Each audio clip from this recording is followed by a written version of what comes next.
After 5 years break, we're back in Essen to do some amazing interviews with incredible people. Welcome to GMS Magazine at Spiel 2022.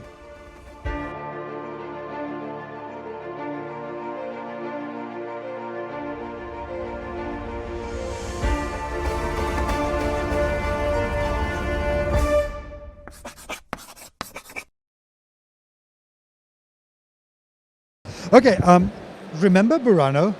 This is a game that we took a look at a few years ago, and you may remember that this person looked very pleased with himself, very pleased with himself, and rightly so, because inside was a beautiful, complex, very good game. I am back now at Emperor's 4 booth, again, after many years, and I have the immense pleasure of talking to Wei about the company. Wei, a lot of things have happened since Burano came out. Yeah. What has Emperor's 4 been up to? Yeah, so Burano is our first release, and it's actually they pushed Burano for like 2 years. They prepared for 2 years, and they almost run out of money. So at that moment, they have to do something really crazy, and they release Burano, which everyone likes. So that's where our company starts. So as you can see, our title, they all have really great cover and aesthetic value. They all look great. So that's what our company manages for. We want the box art, the old things in this game looks awesome. Yeah. So how many games have you produced since Burano came out? The original design from our company, I would say there's about 15. That's pretty good. That's an awful lot of games.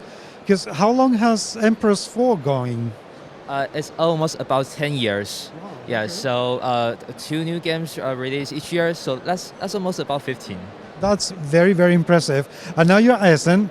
What is the new release that you have brought to Spiel? Because I've seen 2 games and both look sweet.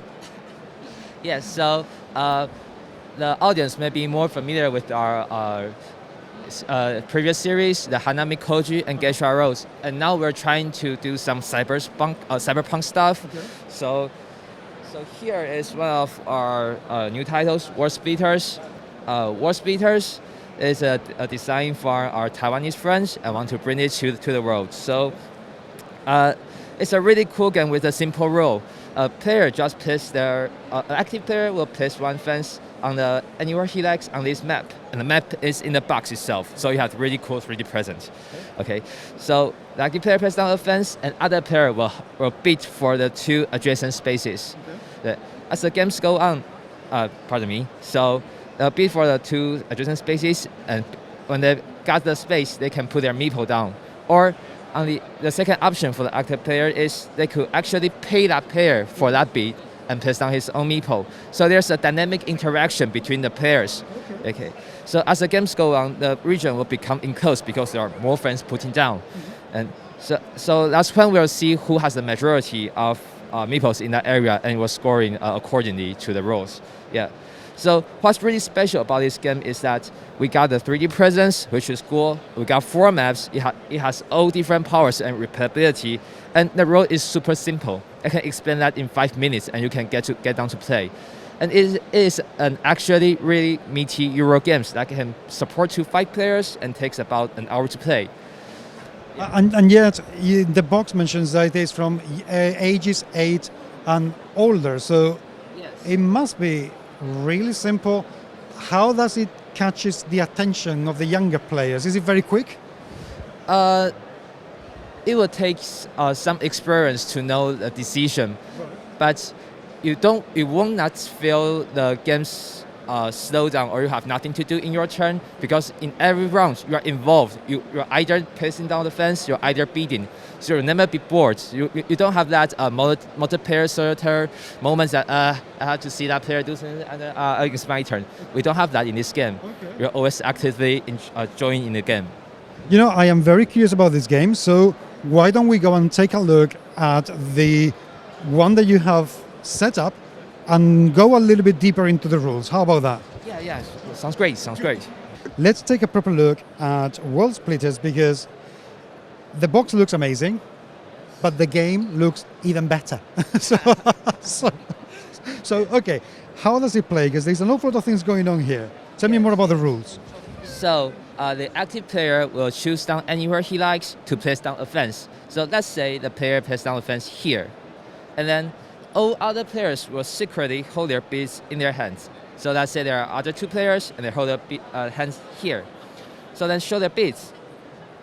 So starting from the higher beads, which is the $4 in this case, the active player will decide if he wants to get the money from this player, and let this player place down his meeple down on one of the adjacent space. Right.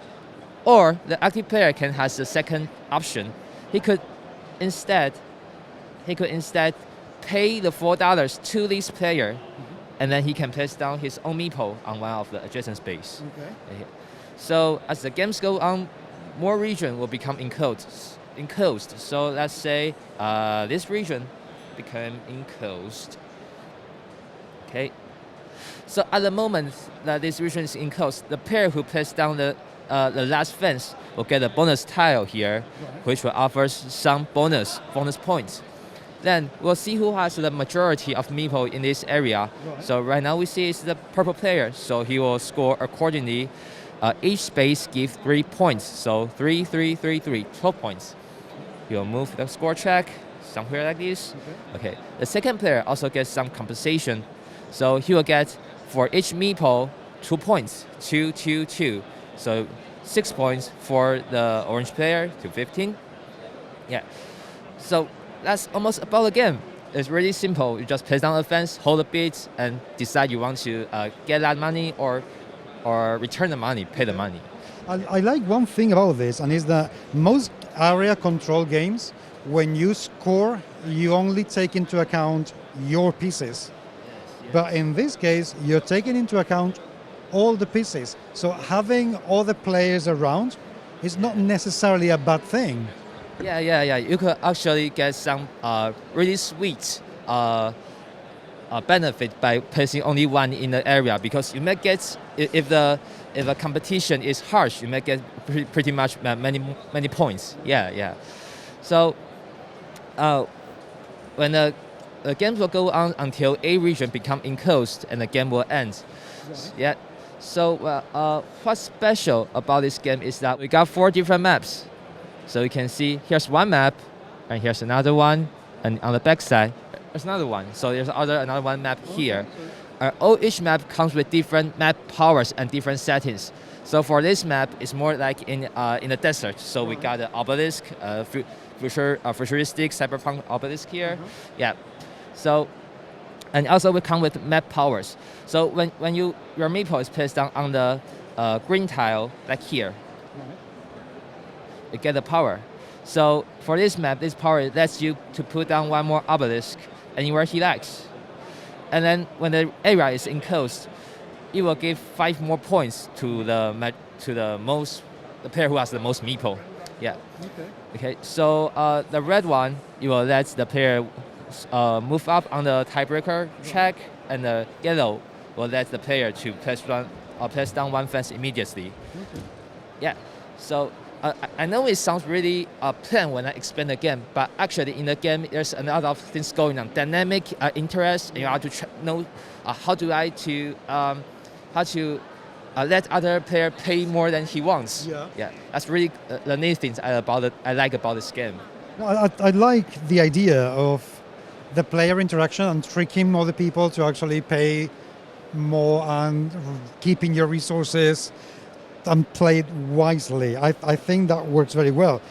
And I love the production. I love the enclosures, how they work. How challenging was it to actually produce the game? How long did it take?